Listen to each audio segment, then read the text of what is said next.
Hello, good morning, good afternoon, good evening, wherever you are.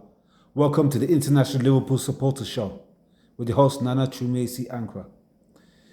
And in today's video, I'll be giving a review of Liverpool's performance in their away game in the Europa League on Thursday evening away to Links of Austria. Let's get into this video.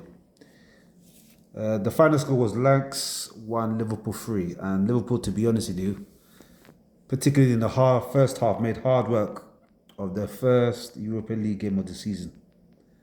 For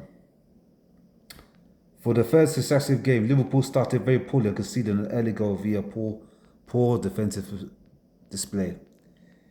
In a much-changed lineup, Klopp started with young winger Doyok, alongside Nunes and Diaz up front.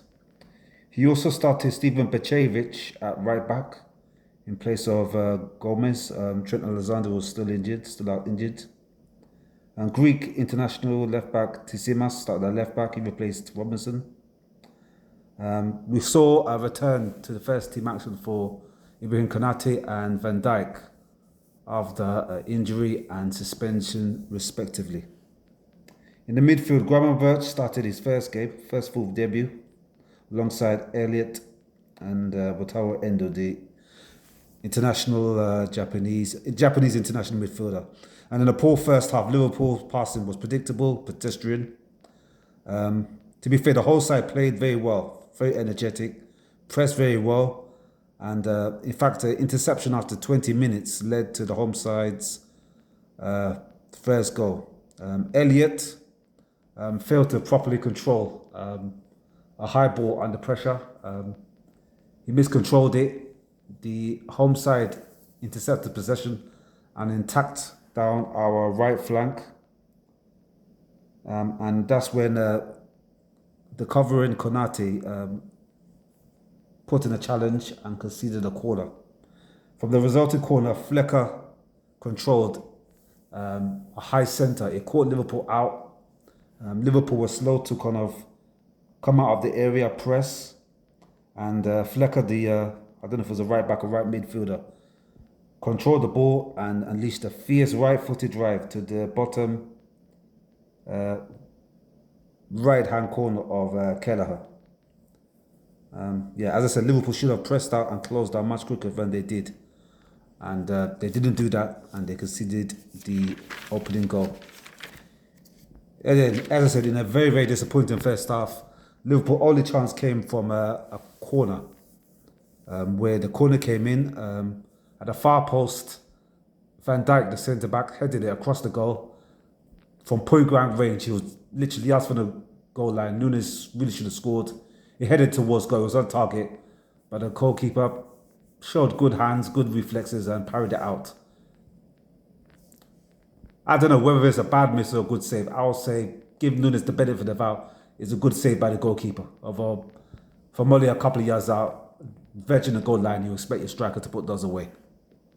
So 1-0 down at half-time, Liverpool's performance was much improved, and it couldn't really get any worse than it was in the first half. Their passing was quicker, the movement was better, they pressed better, there was more urgency in their play, and it only took 10 minutes into the second half to win a penalty, which was coolly converted by Nunes after 56 minutes. This after Diaz was tripped basically on a penalty spot. The same play combined brilliantly with Dutch midfielder Gravenberch. Elliott played in Gravenberch down the left-hand flank, and he crossed first time into the area for on-rushing Diaz to finish from close range to put Liverpool ahead for the first time in the match. Soon after, Klopp made several changes. He brought on McAllister, Szoboszlai and Salah. Gomez, he also replaced Steven Pecevic, the young, I think Spanish midfielder at right back, he didn't have a greatest game. He was playing in an unfamiliar right back role. He got booked, and it was probably a sensible decision for him to be withdrawn.